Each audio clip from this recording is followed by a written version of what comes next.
Warahmatullahi wabarakatuh. Perkenalkan, nama saya Iqbal Alfian, saya dari Mercu Buana. Di kali ini saya akan membawakan tema yaitu peran musik terhadap kecintaan berbahasa Indonesia. Bab pertama adalah pendahuluan, latar belakang. Menurut Kamus Besar Bahasa Indonesia (KBBI), musik adalah ilmu atau seni menyusun nada atau suara dalam urutan kombinasi dan hubungan temporal untuk menghasilkan komposisi suara yang mempunyai kesatuan dan kesinambungan. Secara umum, musik adalah suara yang disusun demikian rupa sehingga mengandung irama, lagu, dan keharmonisan, terutama suara yang dihasilkan dari alat-alat yang dapat menghasilkan irama. Fungsi musik adalah sebagai berikut: sebagai ekspresi emosional, sarana komunikasi, sarana hiburan, kelangsungan, dan kestabilan budaya. Penelitian musik menurut Ali dari Sunarto. Beliau berpendapat bahwa musik yaitu penghayatan dari isi hati manusia yang diungkapkan berupa bunyi yang teratur dengan melodi maupun ritme, dan memiliki unsur atau keselarasan yang indah.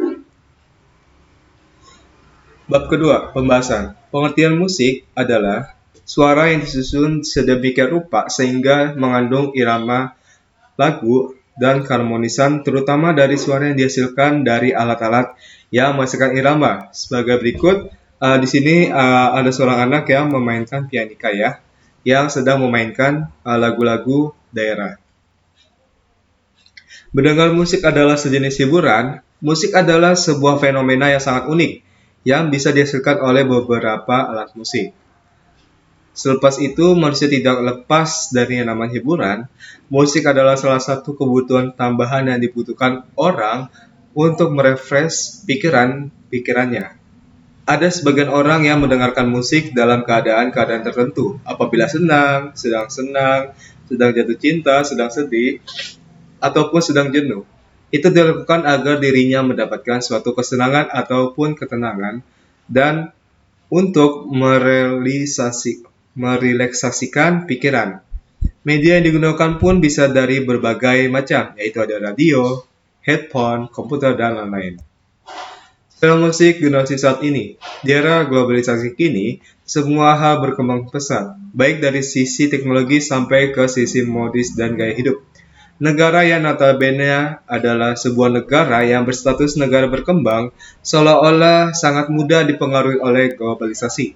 Contoh saja negara Indonesia, yang dengan mudahnya dijadikan sasaran empuk untuk pemasaran produk-produk asing seperti makanan dan berbagai produk kecantikan. Tidak hanya dalam hal penjualan atau pemasaran, tetapi juga dalam hal gaya hidup. Indonesia dapat dikatakan sebagai negara yang dengan mudahnya menerima segalanya, tanpa menilai itu baik atau buruk. Banyak dari mereka yang beranggapan bahwa jika mereka mengikuti apapun yang berbau kebarat-baratan, maka mereka dapat dikatakan sebagai anak gaul. Padahal, apa yang mereka pikirkan itu adalah salah. Karena mengikuti gaya hidup atau kebiasaan orang barat, maka akan sedikit demi sedikit kebudayaan yang tertanam dari leluhur akan mudar. Tetapi tidak dipungkiri, pada zaman sekarang ini, masyarakat Indonesia khususnya pada kalangan remaja sangat menggemari musik-musik yang berasal dari luar. Tidak sedikit pun dari remaja Indonesia buta akan musik dalam negeri, akan tetapi melek akan musik luar. Tentu saja hal ini dapat mengancam keberadaan musik dalam negeri, dikarenakan para pendengar lebih memilih untuk mendengar musik luar ketimbang musik dalam negeri. Peran lingkungan budaya sejak ini.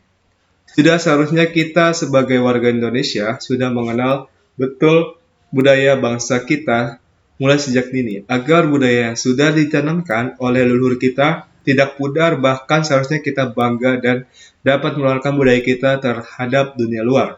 Faktanya remaja sekarang banyak meniru budaya luar, contohnya kecilnya seperti kosakata bahasa mereka yang gunakan sehari-hari seperti OTW ataupun sering kita kenal on the way, by the way, dan masih banyak lagi. Bagaimana budaya kita dikenal oleh orang luar? Kalau saja warga kita sendiri mulai terinfluensi oleh budaya luar, Di sini perhatian dan peranan orang tua yang dapat memonitoring secara langsung perkembangan anak mereka untuk membangun kebudayaan yang baik dalam membentuk kepribadian yang memiliki kebudayaan yang kuat. Pengaruh musik dalam pengetahuan berbahasa. Banyak orang mengenal kosakata baru melalui musik. Rasa penasaran itu akan terlanjut ke tahap pencarian arti dari kata tersebut karena rasa penasaran dari diri seseorang serta keingintahuan si pendengar untuk mengetahui makna dari lagu tersebut. Jadi musik bisa jadi perantara seseorang untuk menggali kosakata baru yang belum didengar oleh mereka. Selain pengetahuan kosakata, saat Anda menyanyikan lagu tanpa disadari, hal tersebut dapat meningkatkan pengucapan Anda. Mengapa demikian? Karena Anda akan mendengar bahwa ketika Anda menyanyi, Anda akan menyesuaikan logat ataupun pengucapan Anda. Alasannya karena irama lagu membuat Anda lebih mudah untuk mengucapkan kata-kata dalam bahasa asing. Ini cara baik untuk meningkatkan pengucapan Anda dalam bahasa asing. Semua orang akan belajar menikmati ketika materi pembelajaran menarik dan menyenangkan. Oleh karena itu, orang-orang menikmati pembelajaran menggunakan musik karena dapat menghibur, motivasi, dan juga menstimulasi orang-orang untuk belajar. Penutup, dari kesimpulan peran musik di Indonesia, yaitu bahwa peran musik terhadap penciptaan dalam berbahasa cukup vital, karena musik yang biasa kita dengarkan secara kontinu atau terus-menerus dan berulang-berulang menstimulasikan otak kita untuk mengaplikasikannya ke kehidupan nyata. Selain berpengaruh terhadap bahasa musik, juga dapat mempengaruhi gaya hidup kita sehari-hari.